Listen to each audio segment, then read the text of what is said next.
r/AskReddit. Which psychological tricks should everyone know about? If someone is trying to make you decide in a hurry, they are probably giving you a bad deal.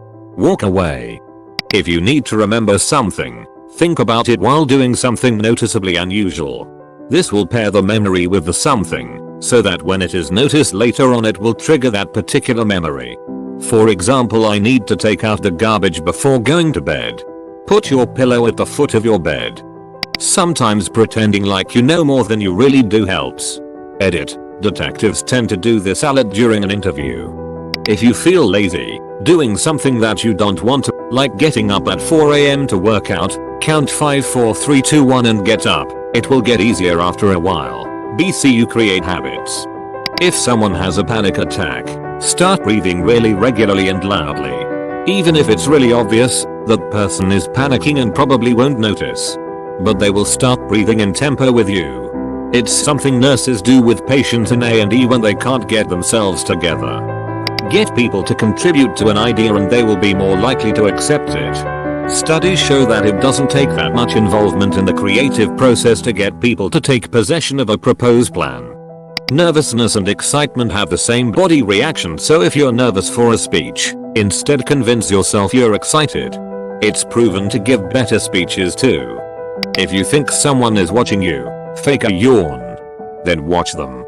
When someone is speaking about something they enjoy, give cues for them to keep going. Like say, wait, so you're saying? No, are you serious? Hold on, I don't get that last part. Basically, active listening. More of a skill than a trick, I guess. It's a great way to get on people's good side. You share nothing about yourself but they walk away thinking you are a great person. The ability to mime things is based on your brain's ability to perceive where your limbs and such are without actively attending them. That way, you can make your hands act like they're pulling a rope without actually being able to see them. However, this same sense does not apply to things like your internal organs. You know your heart is there, but you can't consciously tell in the same way you can with your hands. As it turns out, your tongue falls just between these two categories, being inside your head most of the time. Because of this, brushing your tongue is one of the most difficult actions to accurately mime. 3-minute rule. If it takes less than 3 minutes, do it and you will feel better. Examples: making bed, doing dishes, etc. It makes you feel the tiniest bit better if you're dealing with depression. Everyone should know the classic negotiation strategies biases that people will use on you. Anchoring bias. You go to buy a couch, worth about $200. Seller sets the price at $400.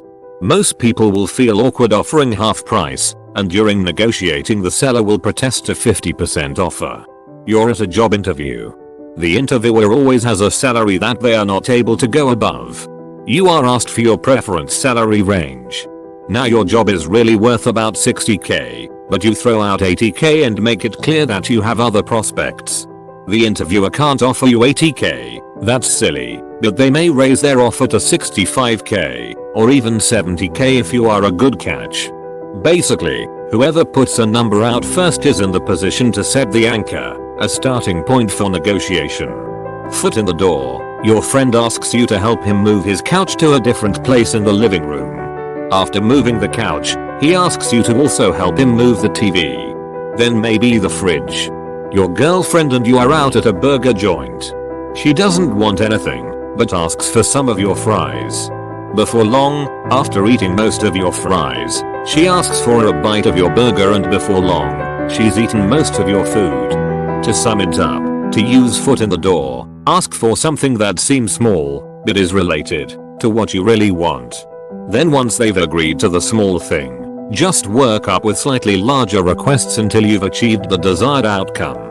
Door in the face. Your mooch friend is back and asks for $500 to help with rent. You refuse, because he is a grown man and that's just way too much. He apologizes and asked instead if you could spare $20 for gas. You agree. You are buying a car from a private seller offered at $5,000. You have a friend go to the seller before you and offer $2,000 cash in hand. The seller is insulted and refuses. You come the next day and offer $4,000 cash in hand, and suddenly 4000 sounds much better. To use this, offer or ask for something crazy. After the other party refuses, come back with what you really intended to offer or request all along, which now seems much more reasonable in comparison. Now, these are brief explanations and can vary depending on what blog, book, bathroom stall you read it in. And folks, try to use this info only for good, don't be a jerk. If you whisper to someone, they'll whisper back even if there's no reason to keep your voice down. When a group of people laugh, they tend to look at the person they like the most.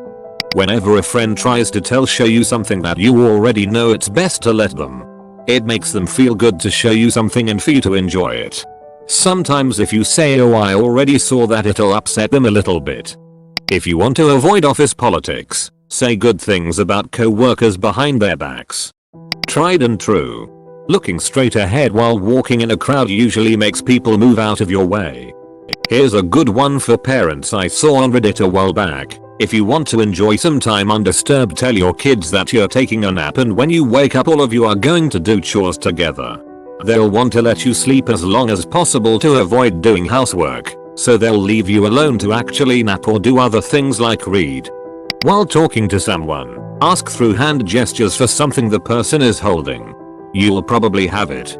Conversely, hand someone something while talking. They'll accept it most of the time. When I played tennis matches in college, right after switching sides after the first game, I'd ask my opponent, "When you toss the ball up when serving, do you hold your breath, inhale or exhale?" Always resulted in missed serves, double faults. You could definitely tell they were paying overly too much attention to their breathing for the remainder of the match. Get in the mind of your opponent and give them something to get distracted with and move in for the kill. If you want to make someone feel uncomfortable, look at their forehead when you're talking to them. If someone's threatening you, look them in the eyes and state facts about yourself. It makes you seem more human, therefore making it psychologically harder to kill you. Most killers aren't actually psychopaths. Compliments are very important for self-esteem and the building of character. Don't be afraid to tell someone how nice they look or that they're doing a good job, even if it doesn't seem like it at the moment. It will make me feel a bit better and they will appreciate it. Hiccup whisperer. Okay, here is one. If someone has the hiccups, stop, pull out $1 bill in between their hiccups and tell them you want to purchase their next hiccup for $1. Wait. Ask them, "Come on, you just hiccuped, I want this next one for my $1. Always cures them of hiccups and have not lost $1 yet. Everyone thinks I'm the hiccup whisperer. Psychic is super effective against poison types. If you have a hunch someone is lying to your face, allow them to speak their piece and do not say a word. Even after they've finished, just continue to look at them. Out of an anxious, guilty conscience, they will almost always keep talking themselves into a hole and reveal the lie. Mirroring. Turn your back to people. Hold a mirror in front of you, and try to make direct eye contact with the reflection of people behind you. But they will fear you instantly. When you see someone you know, on the way into work for example, smile a little wider when you see them, and smile with your eyes, the kind where the smile makes you squint a little bit. It can brighten people's day a little, making them feel like someone else is happy they're around. If someone annoying is at your office desk at work and won't get the hint to leave you alone, print something and ask them to follow you while you grab it off the printer, then walk them back to their office desk instead of going back to yours. They'll usually sit down without realizing what's going on, thinking that they chose to go back. Physical contact makes you more likely to say yes to a request.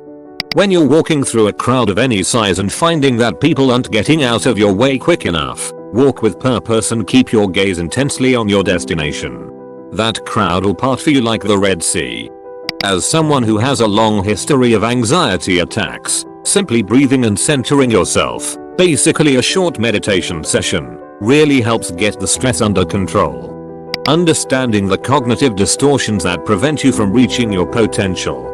Google cognitive therapy, David Burns. Using short words to explain complicated stuff doesn't make you sound as dumb as people assume, as long as it can't be misinterpreted in any way.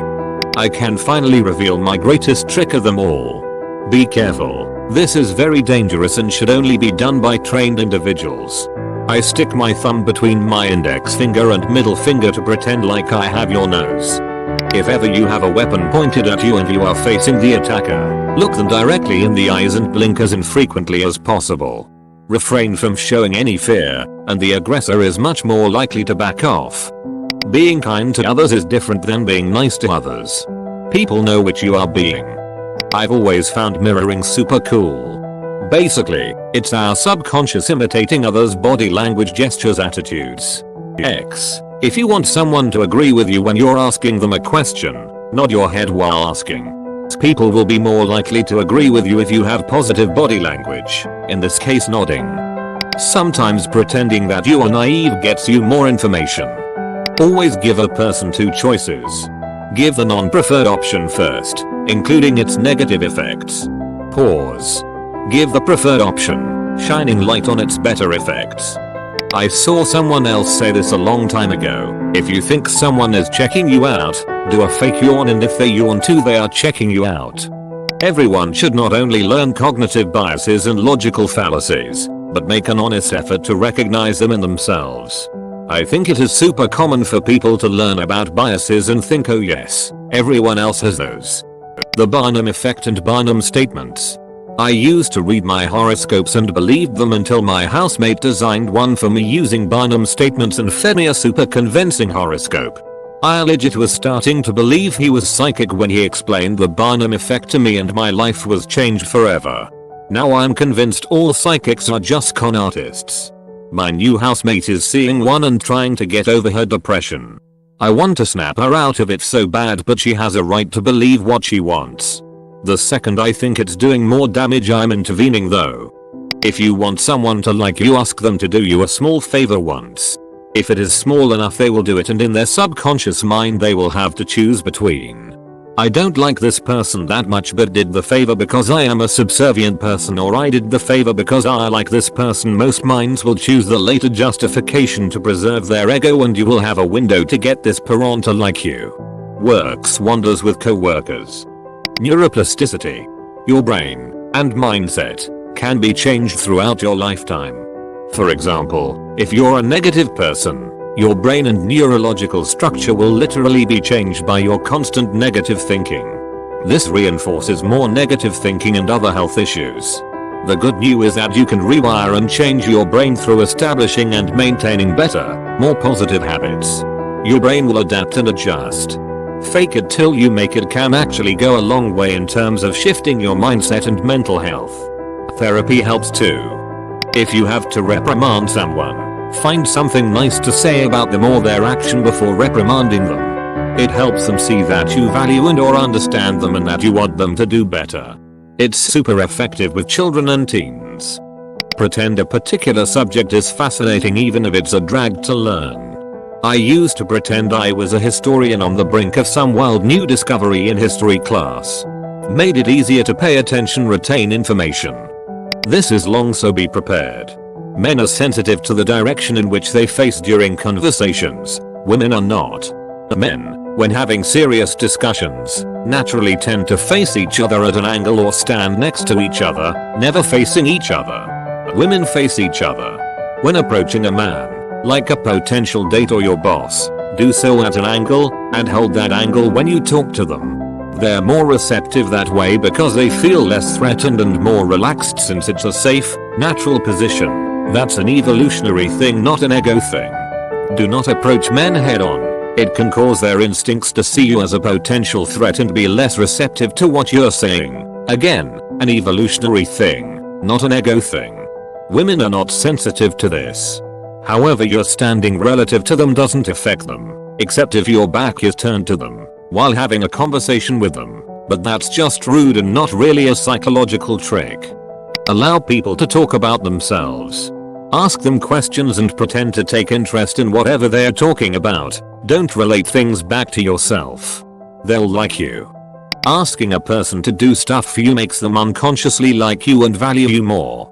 Small stuff, like ask them to lend you a pencil, or to see their notes, if in college, or ask for something at work, like to bring you coffee when they go for one for themselves, etc.